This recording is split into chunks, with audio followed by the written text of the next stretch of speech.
नमस्कार, आप देख रहे हैं टीएनपी न्यूज का डिजिटल प्लेटफॉर्म और मैं आपके साथ हूँ हिमानी। और आज हम बात करने जा रहे हैं मिडिल ईस्ट की, जिसने पूरे विश्व में तहलका मचाया है। दरअसल अमेरिका और ईरान के बीच जारी जंग का असर अब सिर्फ मिसाइलों और सैन्य ठिकानों तक सीमित नहीं है। इसकी तपिश समुद्र में तैनात अमेरिकी सैनिक भी अब महसूस कर रहे हैं। महीनों से समुद्र में मौजूद यूएसएस अब्राहम लिंकन पर खाने पीने, साफ सफाई, आराम और मानसिक तनाव से जुड़ी शिकायतें सामने आई हैं। आखिर क्यों एक ताकतवर एयरक्राफ्ट कैरियर पर हालात इतने मुश्किल हो गए और क्या लंबी तैनाती ने सैनिकों की मुश्किलें बढ़ा दी हैं? यही एक बड़ा सवाल बन गया, क्योंकि अमेरिका और ईरान के बीच जारी जंग का असर मिसाइलों हमलों और सैन्य ठिकानों और युद्ध के मैदान तक सीमित नहीं है। इसका असर उन अमेरिकी सैनिकों पर साफ तौर पर नजर आ रहा है जो महीनों से समुद्र में तैनात है। अब सबसे बड़ी चर्चा अमेरिकी एयरक्राफ्ट कैरियर यानी कि यूएसएस अब्राहम लिंकन की हो रही है। दावा है कि करीब 5000 सैनिकों वाला ये युद्धपोत पिछले 250 से ज्यादा दिनों से लगातार समुद्र में है। लंबे समय तक जमीन पर कदम रखने का मौका नहीं मिला है और नतीजा ये हुआ कि जहाज पर खाने पीने से लेकर साफ सफाई, आराम और मानसिक स्वास्थ्य तक कई तरह की परेशानियां अब सैनिकों में सामने आने लगी हैं। अब सवाल ये है कि आखिर हालात यहाँ तक कैसे पहुंचे? क्या इसकी सीधी जो वजह है वो अमेरिका और ईरान का युद्ध है, और क्या इससे पहले भी किसी अमेरिकी युद्धपोत पर ऐसी स्थिति बन चुकी है? तो सबसे पहले अमेरिका ईरान युद्ध के असर को समझते हैं। दरअसल फाइलों के मुताबिक 28 फरवरी को अमेरिका ने ईरान के खिलाफ सैन्य अभियान शुरू किया, जिसे ऑपरेशन एपिक फ्यूरी नाम दिया गया। इसके जवाब में ईरान ने पश्चिम एशिया में अमेरिकी ठिकानों और पर बैलिस्टिक मिसाइल और ड्रोन से हमले किए और इस दौरान अमेरिकी सैनिकों के हताहत होने के साथ साथ सैन्य उपकरणों को भी नुकसान पहुंचा। वहीं दूसरी तरफ ईरान को भी भारी सैन्य नुकसान होने का दावा किया गया है। अब जो जानकारी उपलब्ध है उनके अनुसार ईरानी सैनिकों की मौत का आंकड़ा करीब 1800 से 7600 के बीच बताया गया है। हालांकि ईरान ने अपने सैन्य नुकसान का पूरा जो आधिकारिक ब्यौरा है वो जारी नहीं किया है, इसलिए अलग अलग स्रोतों के आंकड़ों में बड़ा अंतर साफ तौर पर नजर आ रहा है। अब आते हैं यूएसएस अब्राहम लिंकन पर। इस एयरक्राफ्ट कैरियर पर करीब 5000 सैन्यकर्मी तैनात हैं। रिपोर्ट की माने तो इसकी तैनाती नवंबर से शुरू हुई थी और इसे मई में वापस लौटना था, लेकिन युद्ध की परिस्थितियों के चलते तैनाती लगातार बढ़ती चली गई और लंबे समय तक समुद्र में रहने का सबसे बड़ा असर रोजमर्रा की जरूरतों पर पड़ा। जहाज पर ताजे खाने की कमी की शिकायतें सामने आई हैं, राशनिंग की स्थिति बताई गई है। कुछ सैनिकों के परिवारों ने वजन कम होने और पर्याप्त भोजन नहीं मिलने की बात भी कही है। और सिर्फ खाना ही नहीं, साबुन, टूथपेस्ट, टॉयलेट पेपर जैसी जो बुनियादी चीजें हैं उनकी भी जो कमी है उसकी भी शिकायतें मिली।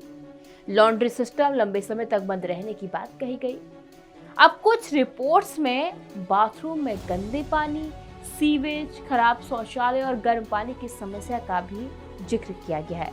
यानी कि जिस जहाज पर सैनिक लगातार ड्यूटी कर रहे हैं वही उनकी रोजमर्रा की जो जिंदगी है उनकी बुनियादी सुविधाएं भी प्रभावित हो रही हैं।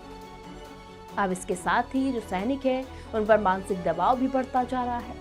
जहाज पर लगातार इंजन का शोर, विमानों की उड़ान और लंबे समय तक काम करने की वजह से सैनिकों को जो पर्याप्त आराम मिलना चाहिए वो नहीं मिल पा रहा है, जिससे वो मानसिक और शारीरिक दोनों रूप से कमजोर हो रहे हैं। लेकिन इन सब के बीच जो सबसे गंभीर बात सामने आती है वो है कि जब कुछ सैनिकों के जहाज से समुद्र में कूदने की जो कोशिश है उसकी रिपोर्ट सामने आने लगी। अब सूत्रों के हवाले से खबर आई कि जो 3 अगस्त 2026 की तारीख थी, वहां पर एक अमेरिकी सैनिक जो है वो समुद्र में कूद गया था। उसे सर्च एंड रेस्क्यू हेलीकॉप्टर की मदद से सुरक्षित बाहर निकाला गया और इलाज के लिए जहाज से बाहर भेजा गया। और एक अन्य सैनिक ने भी ऐसा करने की प्रयास की जो बात है वो सामने आई। लेकिन अब सवाल ये उठता है कि आखिर सैनिकों की स्थिति इतनी खराब क्यों हो रही है? तो इसका सबसे बड़ा कारण है युद्ध की वजह से, क्योंकि जो अमेरिकी लॉजिस्टिक्स चैन है उसको बताया गया है, जो जानकारी मिल रही है उसके अनुसार जो पूरी चैन थी, जो पूरा समय था उससे ज़्यादा समय तक युद्ध चल गया, जिसकी वजह से अब ये जो स्थिति है वो निकल के सामने आ रही है। बहरीन में अमेरिकी नौसेना का प्रमुख रसद और आपूर्ति केंद्र ईरानी मिसाइल और ड्रोन हमलों से प्रभावित हुआ। इसके बाद अमेरिकी सेना को अपनी सप्लाई व्यवस्था हिंद महासागर के डिएगो गार्सिया तक पीछे ले जाने की जरूरत पड़ी। तो दूरी बढ़ने का जो सीधा असर है वो सामान की सप्लाई पर पड़ा। सामान्य परिस्थितियों में युद्धपोत पर तैनात सैनिकों को कुछ समय बाद किसी मित्र देश के बंदरगाह पर उतरने, आराम करने और जरूरी सामान लेने का मौका मिल सकता है। लेकिन इस युद्ध के दौरान बहरीन और यूएई जैसे इलाके भी हमलों के खतरे में हैं और ऐसे में बड़े एयरक्राफ्ट कैरियर को बंदरगाह पर ले जाना जोखिम भरा हो गया। यानी कि सैनिकों के लिए समुद्र से बाहर निकलने के विकल्प अब सीमित हो गए। दूसरी तरफ जहाज लगातार युद्धक गतिविधियों में लगा हुआ है। रिपोर्ट के मुताबिक यूएसए लिंकन के चालक दल ने अब तक करीब 10,000 लड़ाकू उड़ानें संचालित की हैं और लगातार ऑपरेशनल दबाव और लंबी तैनाती ने सैनिकों की शारीरिक और मानसिक थकान को बढ़ाया है। अब इस पूरे मामले पर अमेरिका में राजनीतिक बहस भी तेज है। ट्रंप प्रशासन और सैन्य नेतृत्व की तरफ से इन रिपोर्टों को लेकर अलग रुख सामने आया है। सरकार का तर्क है कि ईरान के खिलाफ सैन्य अभियान और नाकेबंदी के बीच लंबी तैनाती राष्ट्रीय सुरक्षा के लिए जरूरी है।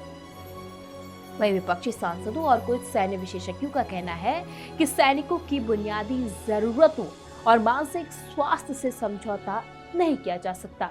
सांसदों ने इन परिस्थितियों की जांच की भी मांग उठाई है। और आखिर में बात उस दूसरे अमेरिकी युद्धपोत की जहां ऐसी ही मुश्किलें सामने आ चुकी हैं। दरअसल यूएसएस जेराल्ड आर फोर्ड करीब 326 दिनों यानी कि लगभग 11 महीने तक समुद्र में तैनात रहा और मई 2026 में वापस लौटा।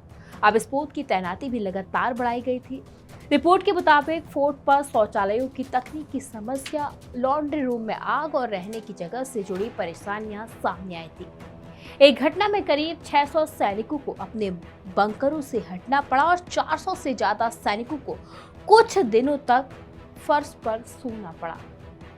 तो कुल मिलाकर तस्वीर यह है कि आधुनिक तकनीक और बेहद ताकतवर हथियारों से लैस अमेरिकी एयरक्राफ्ट कैरियर भी लंबे युद्ध और लगातार बढ़ती तैनाती के सामने मानवीय और लॉजिस्टिक चुनौतियों से जूझ सकते हैं।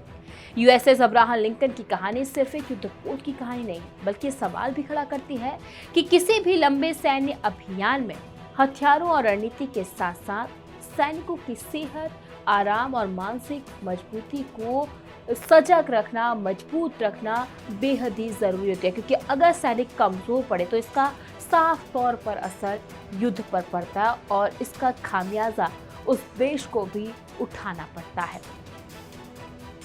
तो अब देखना ये है कि क्या इस युद्ध की जो है वो युद्ध खत्म होता है या फिर जो स्थिति है वो और भी ज्यादा विकराल सैनिकों के लिए बनती हुई नजर आती है।